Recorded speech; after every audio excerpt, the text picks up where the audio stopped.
السلام علیکم ورحمت الله وبرکاتو. خوږو دوستانو، هیله مند یم چې روغ جوړ او د صحت جامې به مو پر تن وي.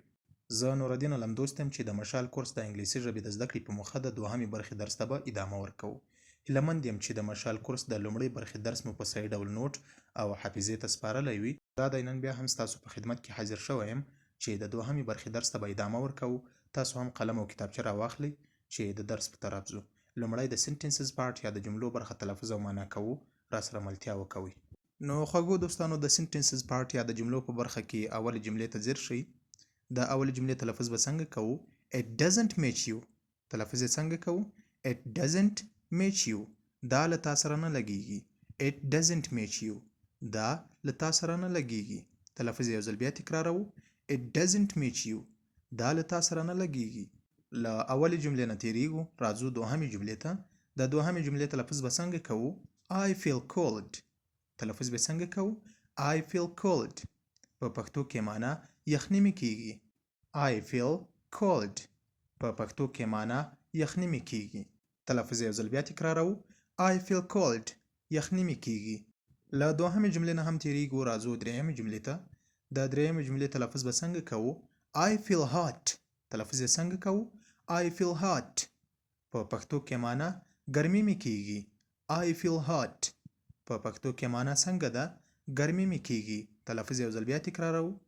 I feel hot. ګرمي مې کیږي. له درېیمې جملې نه هم تیریږو، راځو څلورمې جملې ته.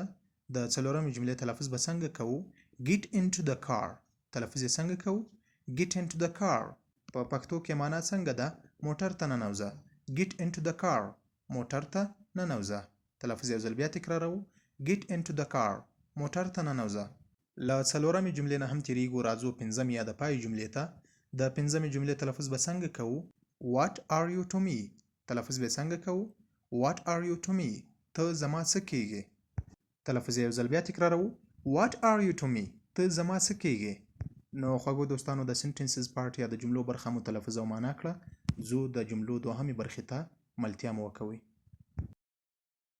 نو خوږو دوستانو، د سنټنسز پارت یا د جملو دوهمې برخې ته هم ښه راغلاست درته وایم. د جملو په دوهمه برخه کې راځو اولې جملې ته ځیر شئ. د اولې جملې تلفظ به څنګه کوو؟ What am I to you. تلفظ به څنګه کوو؟ What am I to you. په پښتو کې معنا څنګه ده؟ زه ستا څه کیږم. What am I to you. زه ستا څه کیږم. تلفظ یو ځل بیا تکراروو. What am I to you. زه ستا څه کیږم. له اولې جملې نه تیریږو، راځو دوهمې جملې ته. د دوهمې جملې تلفظ به څنګه کوو؟ Roll your sleeves up. تلفظ به څنګه کوو؟ Roll your sleeves up. په پښتو کې معنا څنګه ده؟ لستوڼي دې پورته کړه. Roll your sleeves up. لستوڼي دې پورته کړه. تلفظ یو ځل بیا کوو. Roll your sleeves up. لستوڼي دې پورته کړه. له دوهمې جملې نه هم تیریږو، راځو درېیمې جملې ته. د درېیمې جملې تلفظ به څنګه کوو؟ Put your shoes on. تلفظ یې څنګه کوو؟ Put your shoes on. په پښتو کې معنا بوټونه دې په پښو کړه. تلفظ یو ځل بیا تکراروو. Put your shoes on. بوټونه دې په پښو کړه. له درېیمې جملې نه هم تیریږو، راځو څلورمې جملې ته. د څلورمې جملې تلفظ به څنګه کوو؟ Take your shoes off. تلفظ یې څنګه کوو؟ Take your shoes off. په پښتو کې معنا څنګه ده؟ بوټان دې وباسه. Take your shoes off. بوټان دې وباسه. تلفظ یو ځل بیا تکراروو. Take your shoes off. بوټان دې وباسه. له څلورمې جملې نه هم تیریږو، راځو پنځمې یا د پای جملې ته. د پنځمې جملې تلفظ به څنګه کوو؟ It's really shameful. تلفظ یې څنګه کوو؟ It's really shameful. په پښتو کې معنا څنګه کوو؟ دا ډېر شرم دی. It's really shameful. دا ډېر شرم دی. تلفظ یو ځل بیا تکراروو. It's really shameful. په پښتو کې معنا دا ډېر شرم دی. نو خوږو دوستانو، د سنټنسز پارت یا د جملو په دوهمه برخه کې مو هم 5 جملې تلفظ او معنا کړې. د درس په جریان کې دوهمې برخې ته ځو چې د ورډز پارت یا د لغاتونو برخه ده. راسره پاتې شئ.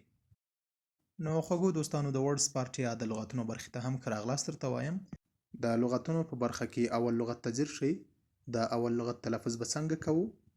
Beauty. تلفظ یې څنګه کوو؟ Beauty. په پښتو کې معنا ښکلا یا ښایست. B-E-A-U-T-Y. Beauty د ښکلا یا ښایست په معنا ده. له اول لغت نه تیریږو، راځو دوهم لغت ته. د دوهم لغت تلفظ به څنګه کوو؟ Compare. تلفظ یې څنګه کوو؟ Compare. مقایسه کول. compare compare د مقایسه کولو یا پرتله کولو په معنا ده. له دوهم لغت نه هم تیریږو. راځو دریم لغت ته. د دریم لغت تلفظ به څنګه کوو؟ جج. تلفظ یې څنګه کوو؟ جج. د قضاوت کولو په معنا ده. GUDJE جج د قضاوت کولو په معنا ده. له دریم لغت نه هم تیریږو. راځو څلورم لغت ته. د څلورم لغت تلفظ به څنګه کوو؟ میګازین. تلفظ یې څنګه کوو؟ میګازین. په پښتو کې معنا مجله. MAJAZINE میګازین د مجلې په معنا ده. له څلورم لغت نه هم تیریږو. پنځم لغت ته. د پنځم لغت تلفظ به څنګه کوو؟ میټریل. تلفظ یې څنګه کوو؟ میټریل. په پښتو کې معنا مواد یا ماده.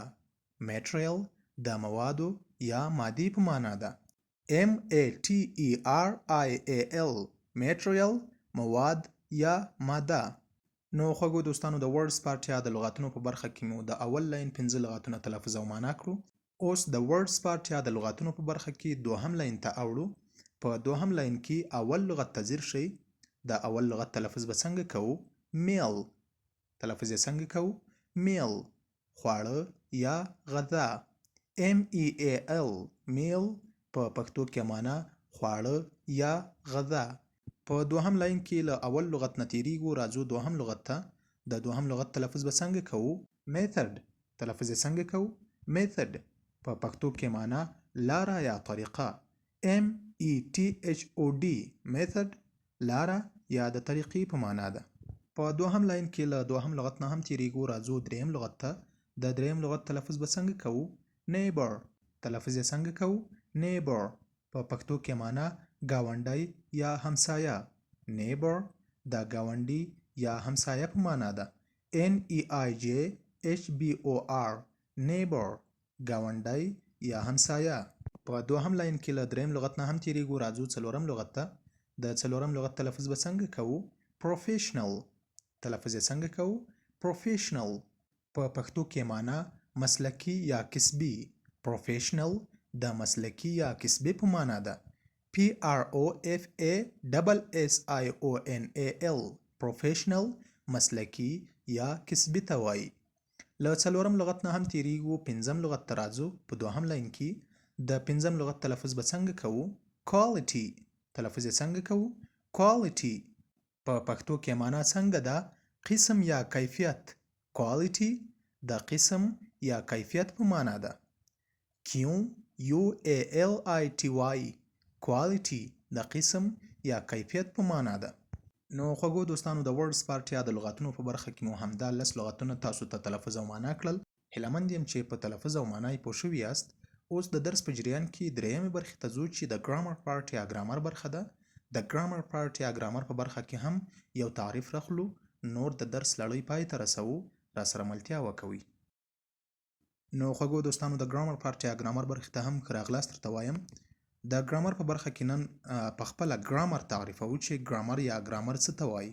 تعریف یې لومړی په انګلیسي ژبه کې کوو. Grammar is a series of rules regulation which is used for correct writing, reading and speaking. تلفظ به څنګه کوو؟ Grammar is a series of rules regulation which is used for correct writing, reading and speaking. په پښتو کې معنا ګرامر عبارت دی له یو لړ مقرراتو او اصولو څخه چې د صحیح لیکلو، صحیح لوستلو او خبرې کولو لپاره په کار وړل کیږي. تلفظ یو ځل بیا کوو. Grammar is a series of rules regulation which is used for correct writing, reading and speaking.